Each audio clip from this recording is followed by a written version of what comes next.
Kindly subscribe to YouTube channel and follow on Facebook page at Dr. Zabby's Talk Show. Aki gbogbo ipa akubojo ọjọ́ ṣe rí akubo ṣe ń lọ. Ọdẹ ọdábí èmi ọmọ yín náà ni àyè ọpẹ́ yọ. Èwo la gbé wá lọ́jọ́ títí òní ìpè kátàrí tọ̀rọ̀ rí lórí.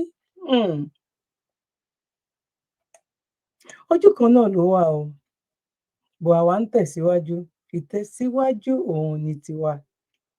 Lẹ́yìn ohun gbogbo, tẹ́ bá wo program tí mo ṣe before eléyìí, mo sì ń sọ nǹkan kan ń bẹ̀ wípé ìbẹ̀rẹ̀ protest àárín ẹ̀ ìparí ẹ̀ kí ni àbọ̀ ẹ̀ máa jẹ́. Ṣé lèyí lákòókò tó máa jẹ́ ní Nàìjíríà? Lẹ́yìn gbogbo ẹ̀ náà kí ló ń ṣẹlẹ̀? Àṣírí tó wà nínú ẹ̀, tó wà lára ẹ̀, tó dẹ̀ jẹ́ wípé gbogbo wa la mọ̀, wa lè máa gbàgbé ní àwọn ìgbà kọ̀ọ̀kan, a máa ránra wa létí wípé restructuring, whatever lẹ́yìn Yorùbá nation kò séyìí tó lè ṣiṣẹ́ ńbẹ̀. Mo ń gbẹ̀rí bọ̀, ẹ̀rí mo gbé wá lọ́jọ́ títí òní. Àṣírí yẹn a máa wú jáde. Tó bá tiẹ̀ wá tó wá lè jẹnu ara wọn gangan náà tó wá fi sọ tán pariwo, ẹ̀rí máa jẹ́ mi nìṣó máa gbé wá, ẹ má jẹ́ ká kánjú. Bọ̀ kó tó di wípé a lọ síbẹ̀, àwọn nǹkan tó ń sọ wá dà. I'm pretty sure wípé nínú àwa tá a máa wo program yìí, ó lè jẹ́ pé bóyá bí 60% nínú wa or 50% nínú wa la máa ti máa rírú ẹ̀ ní àwọn ìlú kan ní Africa countries. Ó ti wà lọ́dọ̀ wa náà. Ó ti wà ní ọ̀dọ̀ wa náà. Oh my God. Báwo la ṣe máa ṣe? Ọlọ́run ò ní ká fold ọwọ́, a máa pariwo síta, a dẹ̀ máa gbégbèsè. Bọ̀ ẹ jẹ́ kí n lọ mélé yìí wá, bíkọ́ a lè rẹ́ kọ̀ọ̀kan ńbẹ̀. Ẹ máa bá mi ká lọ. WhatsApp, mo gbọ́ pé àwọn hackers ń hack àwọn WhatsApp. Mo fẹ́ ṣàlàyé bẹ́ẹ̀ ṣe ní kó sáwọn WhatsApp. Àtẹ̀yìntẹ́ kó sọ̀rọ̀ àwọn WhatsApp bẹ́ẹ̀ ṣe jáde kúrò lọ́wọ́ àwọn WhatsApp tẹ́ fi ní WhatsApp yẹn padà bí ó bá yẹ yín. Wọ́n ti ń hack àwọn WhatsApp. Mo fẹ́ ṣàlàyé bẹ́ẹ̀ ṣe lè gba WhatsApp yẹn padà tí wọ́n bá hack yín àti bí wọ́n ṣe ní hack WhatsApp yín tí ẹ bá sì ní WhatsApp yẹn lọ́wọ́. Eléyìí wúlò fún yín, ó wúlò fún mi, ó wúlò fún everybody. So ẹ fi eléyìí ran àwọn ọ̀rẹ́ yín lọ́wọ́ láti má jẹ́ kí wọ́n kó sí. So ẹ sí rẹ̀ kẹ́ lè ran àwọn ọ̀rẹ́ yín lọ́wọ́. Fún ẹ̀yin tẹ́ tí kò sọ́wọ́ àwọn WhatsApp, ìyẹn fún ẹ̀yin tẹ́ tí kò sọ́wọ́ àwọn hackers, bẹ́ẹ̀ ṣe lè protect WhatsApp yín, òní mo fẹ́ ṣàlàyé fún yín. Alákọ̀ọ́kọ́, ẹ lọ sórí 3 dot, ẹ click 3 dot yẹn. Ẹ lọ sí settings, ẹ rí advert kìíní kan, settings lọ́wọ́ ìsàlẹ̀, ẹ click settings. Ẹ bá ti wá click settings tán, ẹ lọ sí orí account tí wọ́n ti kọ security notification change number, ẹ click ẹ. Ẹ bá ti wá click ẹ rí 2-step verification níbẹ̀, ẹ click 2-step verification. Tẹ́ bá ti wá click ẹ fill form yẹn. Tẹ́ bá ti fill form yẹn, code tẹ́ bá lè rántí ni o, ẹ click code tẹ́ bá lè rántí. Tẹ́ bá ti click torí pé mi ti click mi ti wà verify ló fi sọ fún mi pé mo ti ṣe 2-step verification. Àwọn ọ̀nà yìí tí wọ́n bá ṣe fẹ́ hack yín, WhatsApp ó béèrè 2-step verification lọ́wọ́ yẹn àwọn tó bá hack yín. So fún ìdí èyí ẹ lè ní opportunity láti gbà padà fún ẹ̀yin tí ẹ sì ní WhatsApp yín lọ́wọ́ ni o. 90% assurance wà pé wọ́n lè hack àkáǹtì tẹ́ bá ṣe lé. Ẹlẹ́ẹ̀kejì, gbogbo link tí ẹ bá rí lórí WhatsApp tí wọ́n send in sí yín lórí WhatsApp, ẹ má máa click link tí ẹ bá mójútó ẹ má click wọ́n lè sọ fún yín pé Buhari àbí Abacha fẹ́ fún yín 500,000 torí wọ́n ṣe Independence Day. Ọkàn wọn lè ní 700,000 lọ́jọ́ kan, àwọn send owó sí yín. Ẹ má click link kankan. Tẹ́ bá ti click link, sọ pé ó ti lọ ní o. Tí wọ́n bá ti wá hack àkáǹtì yín lórí WhatsApp, ẹ farabalẹ̀, ẹ rí àkáǹtì yín gbà padà. Ẹ tẹ̀lé process yìí step by step. Tẹ́ bá ti tẹ̀lé, ẹ rí àkáǹtì yín gbà padà. But nǹkan tó wà most important jù ni wípé tẹ́ bá ti rí gbà tán, ẹ ṣe 2-factor verification lórí WhatsApp yín immediately. Alákọ̀ọ́kọ́, ẹ lọ sórí WhatsApp yín. Tẹ́ bá ti lọ sórí WhatsApp yín, ẹ ní ẹ tẹ agree torí pé wọ́n ti log in out tẹ́ bá ti tẹ agree. So ẹ tẹ phone number yín.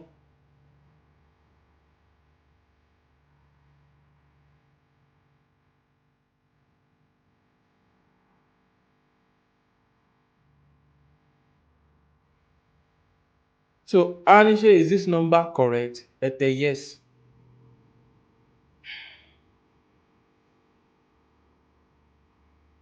So Ani require requesting code. Ẹ farabalẹ̀. So wọ́n ti send the code sí yín. Wọ́n ti send the code sí WhatsApp number yẹn. So ẹ farabalẹ̀ ẹ jẹ́ kí 1 minute yẹn pé.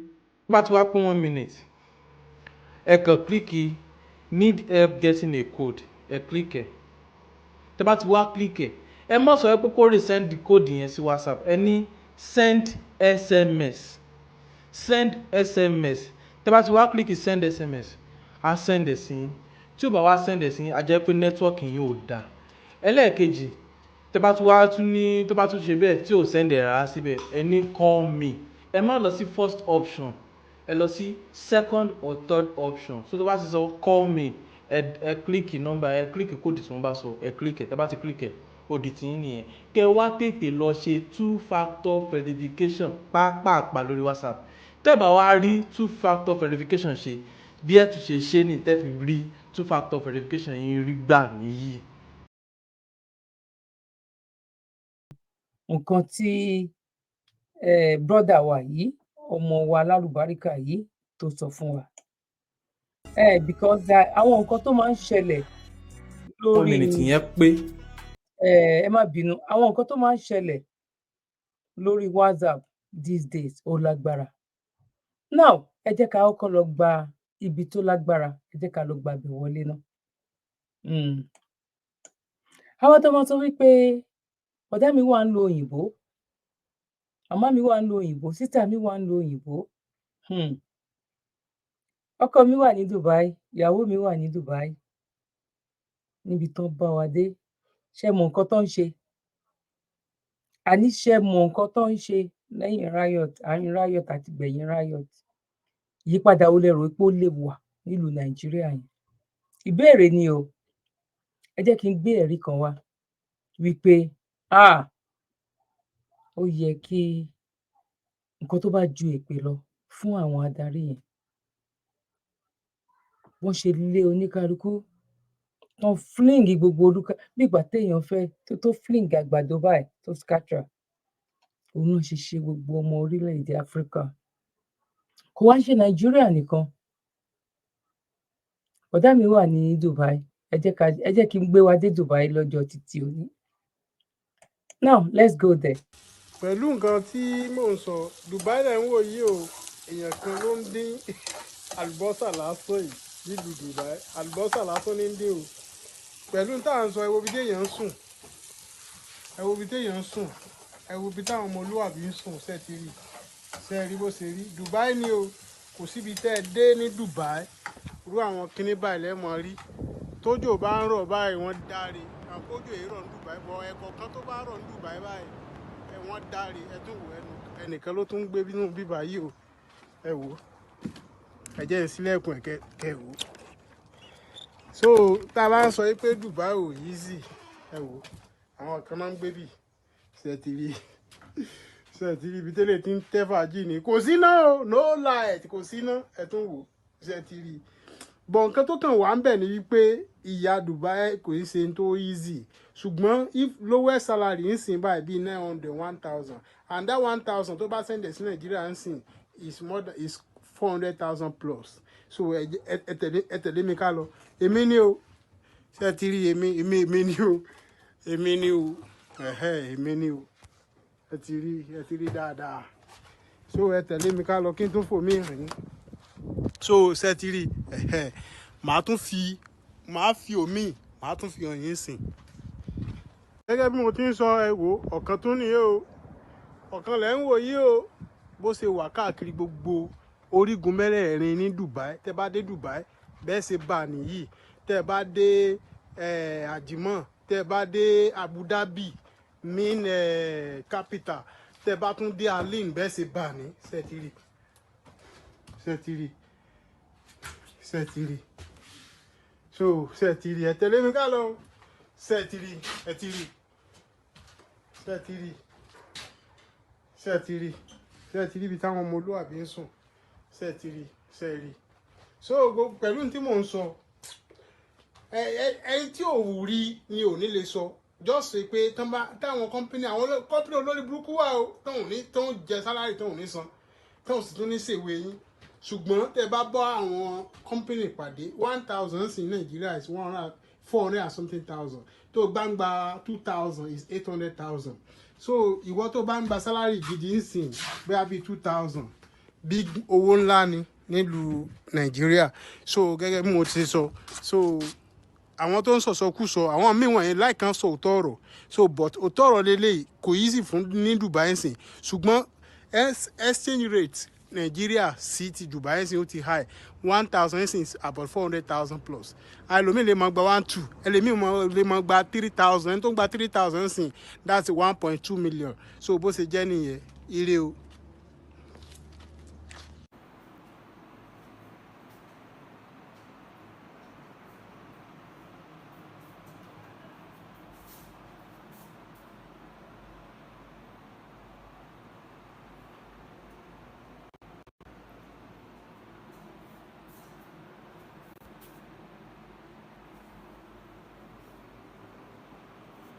Na door be this o no door na plastic I take do the door see am I say people dey suffer for Dubai but una no wan believe just only the money now if you send am to Nigeria people go think say e don reach but see where pay person dey live for abroad see am.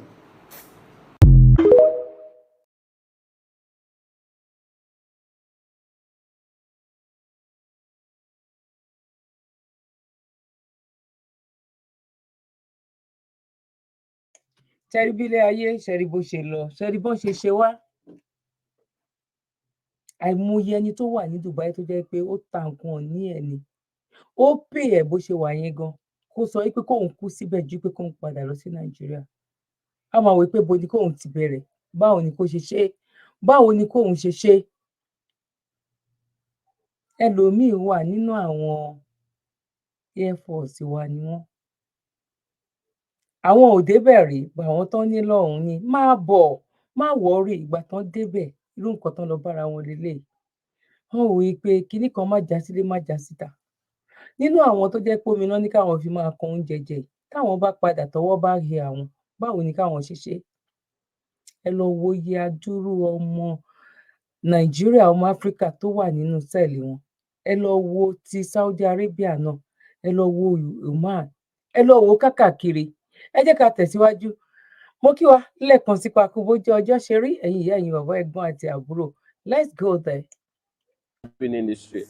Lẹ́yìn protest. A lot of African people, if you look at this ceremony here, this is, I'm going to say this loud and clear, this is only happening to black people. Okay, you come to ceremony here at night, you see only black people sleeping in the street. You go to Central Milano, you see only black people sleeping in the street. Black people are the only people that are going crazy here in Europe. Black people are the only people that have ghettos in Europe. Black people are the only people that are suffering. That is happening for a reason. Because they help the Bangladesh people to have their own community. They help the Chinese people to have their own community. They help all the different races to have their own community except the African people. That is exactly what is happening here. In this Italy? In this Italy and the whole Europe at large. And I'm searching a house in Roma for 3 fucking years. I have a job. I have a document. I don't have a house. They don't give me. As soon as they hear your accent that you are a foreigner, an African, a black man, they say the house is not available. Anything they said about African people, they push them into that. Anything they said about black people, they push them into that. Is the propaganda created by they themselves in order to look at us just that way. We are not scary. We are the most honest and the most kind people in the whole world. But they created that way. Báwo lọ̀rọ̀ wa ṣe wá rí bẹ́ẹ̀? Báwo ló ṣe rí bẹ́ẹ̀? Báwo lọ̀rọ̀ wa ṣe rí bẹ́ẹ̀? Àní tí Yorùbá nation àwa Yorùbá tá a bá dúró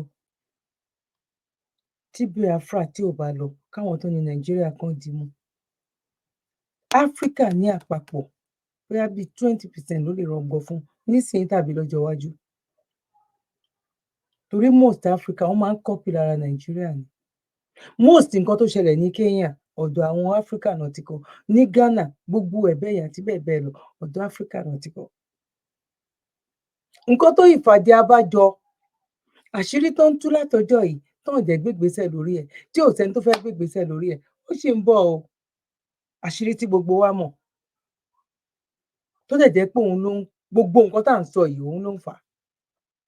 Ẹ máa gbọ́ wípé táṣírí yìí tó bá rí àtúnṣe ṣe sí ẹ máa gbọ́ ẹnu mi kọ́ lẹ máa ti gbọ́.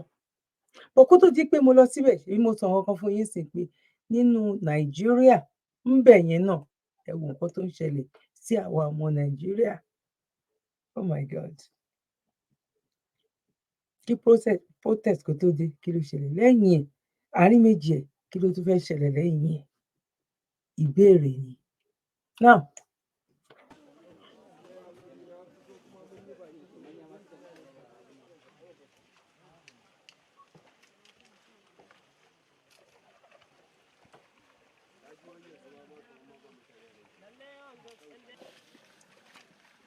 ibì kan ló pé lè lọ́ṣun state o.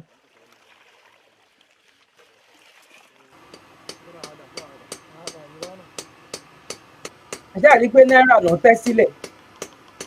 Ẹ rí pé orí náírà náà dá lé lórí kò ń ṣe dọ́là. Láti máa wá diamond gold. Àwọn tó ń ṣiṣẹ́ yẹn ń sìn at the end of the day gan ó lè jẹ́ 30,000 50,000 náà fún wọn lóṣù. Ṣẹ́rí òun ló ń ṣe yẹn gold nìyẹn. Ṣẹ́rí ìlú tó ní wàrà tó lóyin. Ṣẹ́rí bó ṣe rí. Nínú Nàìjíríà ń bẹ̀ yẹn náà ni. Nínú Nàìjíríà ń bẹ̀ yẹn náà ni. Ẹ wí gbogbo wa bá yí fọ́nká. Bá a ṣe fọ́nká. They hand 25-25. Bá a ṣe fọ́nká. They put the what's it called the other part into two. About took his own. Which one? They said, which one am I taking it? I said, I can't pack everything. If I need anything, I will call Balogun. Maybe he will meet me around the way I will call it, okay? The blood, I have people that needs the blood too, aside from him. So at least 35-40 for the head. The heart, which is the dried one, they bury, sometimes 40-50. The hand, 25-25. But if they're taking for the left hand, it's 30. He said they have so far killed 2 people. The only person I can say maybe I regret is Lukman. If I can say his name. But Said has even given me one part when I traveled to Okeo, which I met him around Ibuora. We were sitting, we were talking this, and he said, okay, come and go and make divination for him. Make divination, he said this, and he's going to do some ritual and this, okay?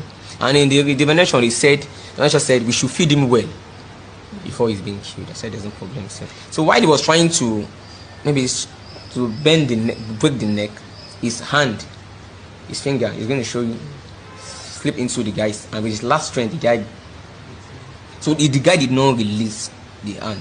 He revealed that one of his victims gave them tough time, and also a king contracted them to kill his son so he could use his body parts. He's a king in Benin Republic. So I said, okay, there's no problem. He said he needs someone to kill his son. He just said, okay. Okay, this person you're talking about, what did he need? And this thing, is it just to kill? He said, no, he needs the head. In fact, everything entirely, but he's going to pay well.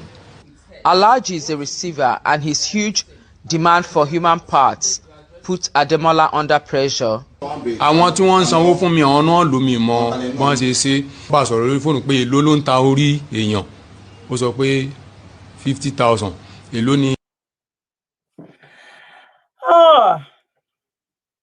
Èló ló ń ta orí ènìyàn 50,000.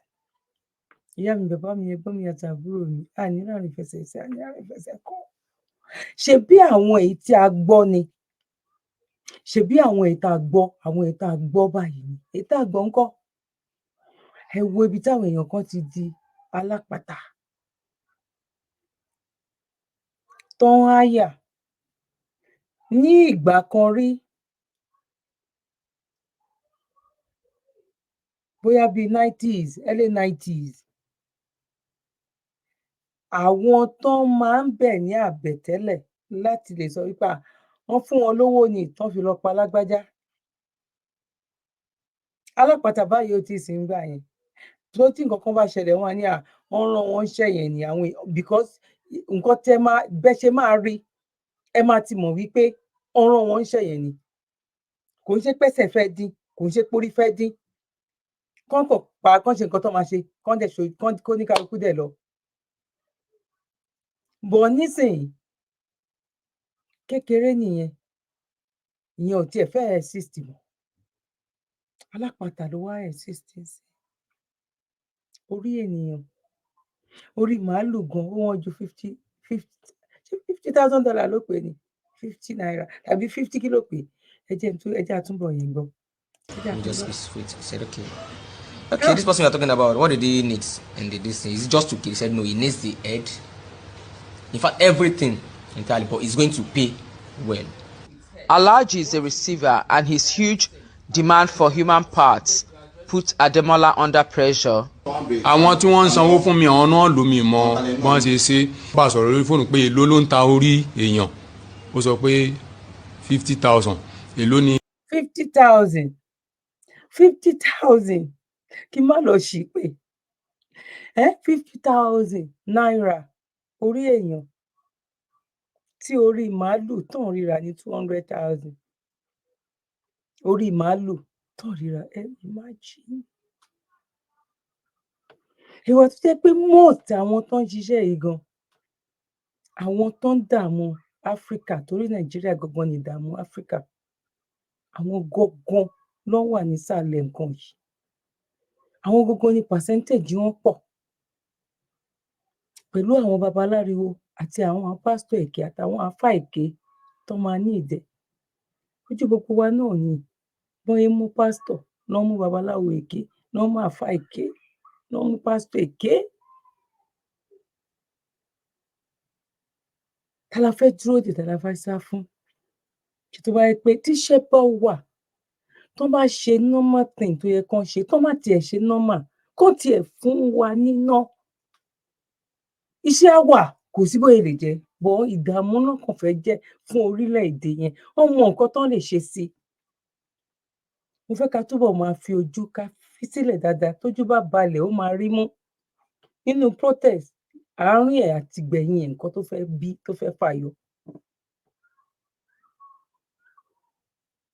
kó jẹ́ iná ló wà ẹni tó ń ṣe hairdresser á ṣe hairdresser kò ní lọ ṣọmọ olóṣó ẹni tó ń ṣe barbing salon kò ní máa wò wípé òun ò rí epo rà sínú gen ó máa mọ bó máa ṣe tó máa tẹra mọ́ àwọn tó ń ṣe barbing salon nígbà yẹn lọ́hùn oh my god tó bá mọṣẹ́ ó ti tán tíná wà àwọn èèyàn máa kíù lọ ni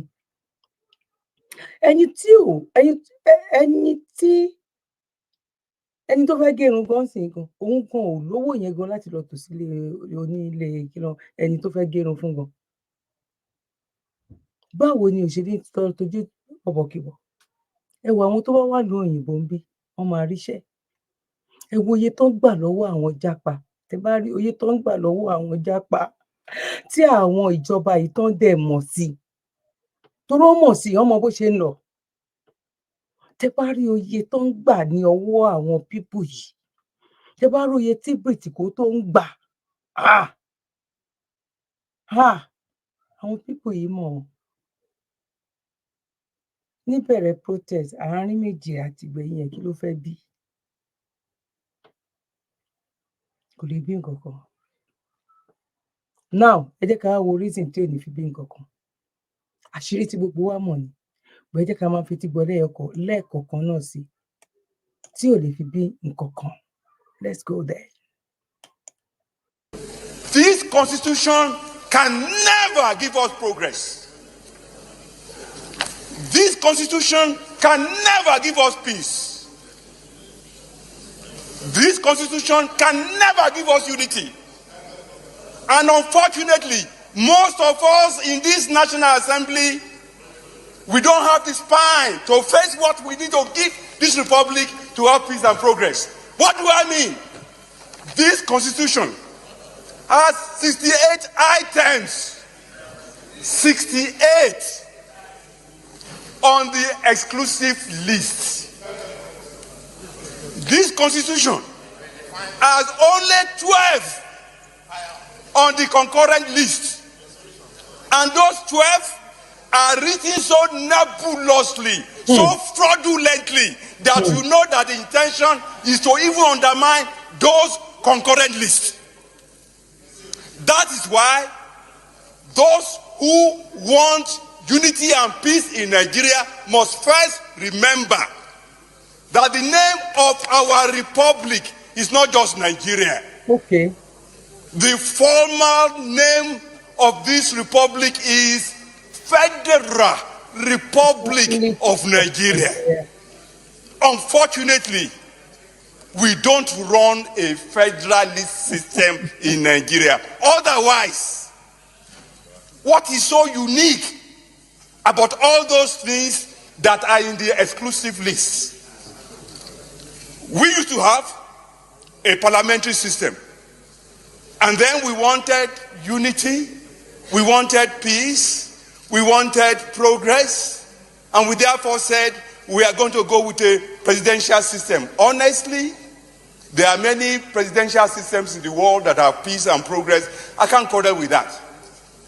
But we must put in place the same safeguards that presidential system across the world put in place, so that you can have what it needs to run the society. In this chamber, we try to federalize the police system. In this chamber, we failed. We failed because we didn't summon the courage, the wisdom, the tenacity of purpose, and the vision, and the understanding of what is making nations across the world to work. A man from Otukpo was the DPO in my local government when I was chairman.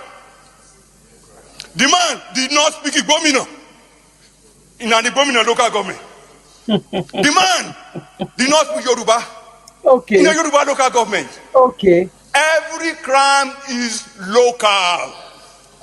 And the solution to every crime is local.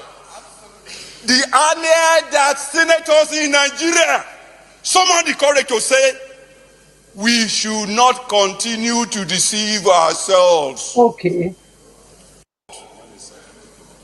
I dare to tell this nation today that this is the problem. Okay.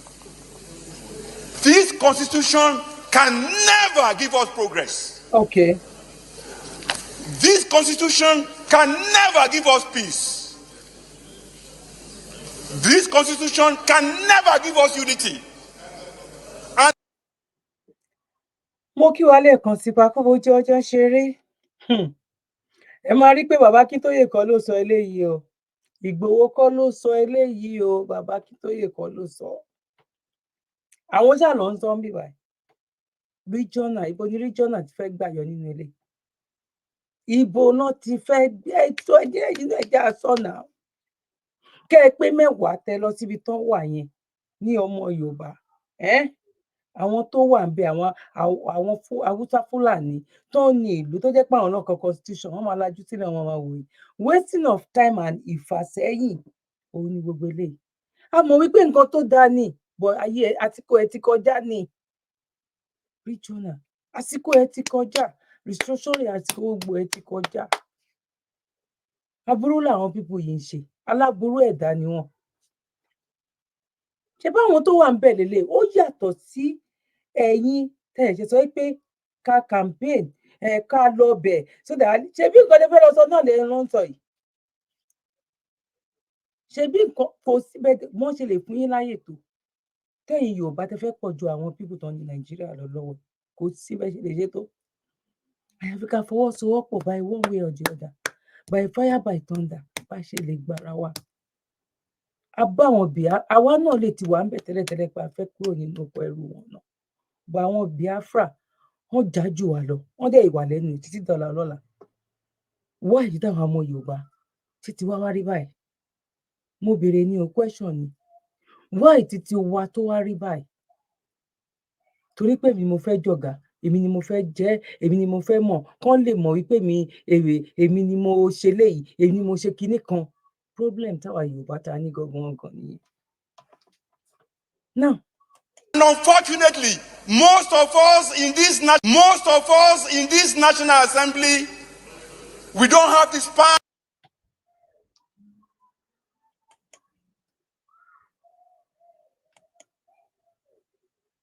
ẹ má bínú.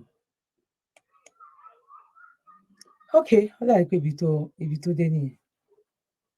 Mo rò pé kí la tún fẹ́ gbọ́? Nǹkan tó wà very very important òun láti gbọ́ yẹn. Progress. This constitution can never give us peace. Nǹkan tá a fẹ́ gbọ́ náà nìyẹn. This constitution can never give us unity. And unfortunately, most of us in this National Assembly, we don't have the spine to face what we need to give this republic to have peace and progress. Yeah. Ẹ jẹ́ ká wá lọ sí another Africa kẹ́ lè mọ̀ wípé Nigeria ló kó bá gbogbo Africa lápapọ̀.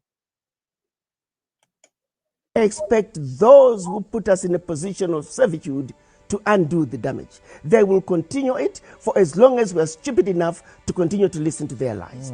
Wake up, Africa. Wake up, black people around the world. Africa is your problem. Own it, the good, the bad, and the ugly. For Africa to change, for you to be able to benefit from what is yours. What's in Africa is the inheritance of every black person on earth. But if you're stupid enough to listen to the lies, and while they continue to exploit your Africa, while they continue to amass wealth for their children, grandchildren, and generations to come, then the joke on you. But until we educate you, until we make you aware of what is really going on, and that is where we elders come in, we must speak truth to power. That's why we need a Pan-African television that's going to boom the history, that's going to let people know that you are part of an experiment. An experiment to make sure that you continue to be in bondage. Understand that you are actually in shackles of the mind. That this war we are in, the war of #African economic liberation. We were denied economic liberation at this fake independence. Our people must understand the dynamics. That the systems that are in place, the World Bank, IMF, the Bretton Woods institutions, we must fight and push for them to be dismantled. Because they never included Africa as part of it. Their success is based on the failure of African nations and other developing nations. So why do we participate? Why do African ministers of finance even go to Washington? So I'm saying understand the systems, the financial systems, the trade systems, the UN. Those systems are not for us. They must be dismantled. Let's not participate in them. Now, mo kí wa lẹ́ẹ̀kan sí pa bójú ọjọ́ ṣe rí. Ìyẹn la máa fi mọ̀ wípé gbogbo nǹkan tó wù kó jẹ, yàtọ̀ sí kí Ìgbò kó lọ, káúsá lọ, kí Yorùbá náà kó lọ. Ìgbà wo ló máa jẹ́? Èmi ò mọ̀, bọ̀ mo nígbàgbọ́ lórí àlá, mo nígbàgbọ́ lórí aríran, mo nígbàgbọ́ lórí àwọn tó kàn máa jókòó báyìí tó máa rí pé nǹkan kan báyìí dẹ̀ fẹ́ ṣẹlẹ̀. Agbára Ọlọ́run ni, ìmísí Ọlọ́run ló ń jẹ́ bẹ́ẹ̀. Ẹ understand? Tẹ́ bá wo nǹkan kan tó ṣẹlẹ̀ lẹ́nu ọjọ́ mẹ́ta yìí, àwọn àáfà mẹ́ta tán mú, tó ní àwọn náà sọ ọmọ yẹn lórúkọ. Bóyá ọmọ yẹn wá sick one way or the other, ọmọ padà síbi tó ti wá. Àwọn àáfà yìí ló sọ pé káwọn lọ sin ọmọ. At the end of the day, nígbà tó ń lọ sin ọmọ, àwọn náà tún padà láti lọ wú òkú ọmọ. Àwọn ló mú òkú ọmọ tán lọ ń gun lórí. Èèyàn kan ló wá lálàá nínú ilé yẹn pé ibi tán sin ọmọ yẹn sí, òun lálàá wípé nǹkan kan ṣẹlẹ̀ sí ọmọ yẹn ńbẹ̀. Lótìítọ́ àti òdodo ìgbà tán débẹ̀ wọ́n rí wípé wọ́n ti gé àwọn parts. Àwọn àáfà yẹn dẹ̀ rí, wọ́n wà wọ́n jẹ́ bí neighbor sí ibi tí nǹkan yẹn tó ti ṣẹlẹ̀. Lóòótọ́ tán lọ bẹ̀ wọ́n dẹ̀ lọ ń gbóhùn tó ń gún nǹkan mọ́jú ni lọ́jọ́ yẹn náà. Kí ni mo fẹ́ fàyọ nínú gbogbo atótónu yìí ni wípé mo nígbàgbọ́ lórí àlá not 100%, 250%. Torí àwọn kan wà tán wá sọ fún yín wípé ẹ lọ wo ìta yẹn, tán bá sùn tán bá rí pé flower ń jó níta, tán bá sọ fún yín ẹ lọ sí ìta yẹn, flower tán ló ń jó yẹn nǹkan míì ò ní jó, flower yẹn ló máa jó.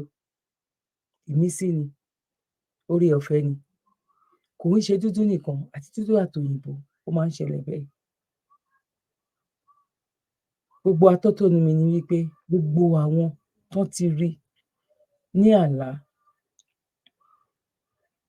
ní ọ̀nà oríṣiríṣi wípé àlá máa lọ sẹ́ẹ̀, bọ̀ ìgbà wo ni èmi ò mọ̀. Ṣó máa wá bá wa nínú ilé ni? No. Ìgbìyànjú òun ni. Restructuring kinní kan igbádá ẹran kan. Ẹ jẹ́ ká jáwọ́ nínú àpọ̀n tí ò yá, ká gbómi lé kaná, ká pọkàn pọ̀ sójú kan náà, ká jọ tọ̀ sójú kan náà kó lè wò ó. Àìjẹ́ bẹ́ẹ̀, ìrìnàjò tó yẹ ká fi 5 years rìn kó má di 25 years mọ́ wa lọ́wọ́. Mo kí wa lẹ́ẹ̀kan sí pa kú bójú ọjọ́ ṣe rí, ẹ̀yin ìyá mi, ẹ̀yin bàbá mi, ẹ̀gbọ́n àti àbúrò. Èmi ọmọ yín náà ni, ààyè ọpẹ́ yọ ṣe lọ́dọ̀ tiyín náà ní agbára lọ́wọ́ Ọlọ́run. Ààyè ọpẹ́ á yọ fún wa, lórí ọmọ, lórí ìdáwọ́lé wa. Òun lààyè ọpẹ́ ló máa fi máa yọ. Mo kí gbogbo ẹ̀yin tí ẹ máa ń bá wa dá sí charity wa. Tẹ́ bá fẹ́ account number charity wa, òun ni ó wà ní abẹ́ amóhùnmáwòrán. Ẹ kàn mú fóònù yín kẹ́ fi snap ẹ̀. Ìyà ń jẹ àwọn èèyàn ní Nàìjíríà. Ẹni tó bá ràn lọ́wọ́ òun náà lẹ́nìkejì ẹ̀, tọ́jú rẹ̀. Ẹ jẹ́ ká jọ ranra wa lọ́wọ́, àrọ́mọdọ́mọ èmi àti yín kò ní gbégbá bára. Mo dúpẹ́ lọ́wọ́ ẹ̀yin tí ẹ̀ ń bá wa gbọ́nwọ́ sí ní oṣooṣù. Lágbára lọ́wọ́ Ọlọ́run kò ní sú wa, kò ní rẹ̀ wá. Àti ẹ̀yin tí ẹ bá wa patronize bàbá wa S2 Ultimate tí ẹ dẹ̀ tún fún mi ní àwọ̀ báwo ló ṣe rí. A dúpẹ́ lọ́dọ̀ Ọlọ́run. Àgọ́ ara wa látorí délẹ̀ àìsàn ní fi ṣe ibùgbé. Ní agbára lọ́wọ́ Ọlọ́run, ẹ̀yin máa máa bá, èmi náà lẹ máa rí. Mi ò ní ṣìwí, ẹ̀yin náà ní ṣì mí gbọ́. A ní tẹnugbó bí ọwọ̀ lágbára lọ́wọ́ Elédùmarè. Ẹ ṣé gan ni. Tó bá jẹ́ nígbà àkọ́kọ́, ẹ má gbàgbé láti subscribe. Ẹ bá wa like, ẹ bá wa tẹ ọ̀fẹ́ ni, ẹ bá wa like, please and please. Bẹ́ẹ̀ ṣe wá ń kí mi pé mo kú ètò, bẹ́ẹ̀ náà lèmi náà kí yín pé a kú bójú ọjọ́ ṣe rí níbikíbi tí ẹ bá ti ṣe alábàápàdé ètò yìí. Ẹ má gbàgbé láti pín fún ọ̀rẹ́ àti ará àti ojúlùmọ̀. Anígbòho kọ́ ló sọ eléyìí. House of Assembly wọn ló ti sọ pé kò lè ní ìtumọ̀, kò lè sí àlàáfíà, kò lè sí ìrẹ́pọ̀ pẹ̀lú nǹkan tó wà lọ́wọ́ wọn yìí. Ó tù mí sókè báyìí lójú wọn pé òun léléyìí kò sí nǹkan tẹ́ lè ṣe sí, kò lè sí ìrẹ́pọ̀, kò lè sí ìsinmi. Bó dẹ̀ ṣe rí náà nìyẹn. Kò sí ìsinmi. Wàhálà lé ní wàhálà lọ́la ni. Àdúrà wa gba ọjọ́ òní tiwa. One love. Bye for now. God bless you. You're welcome. Kindly subscribe to YouTube channel and follow on Facebook page at Dr. Zabby's Talk Show.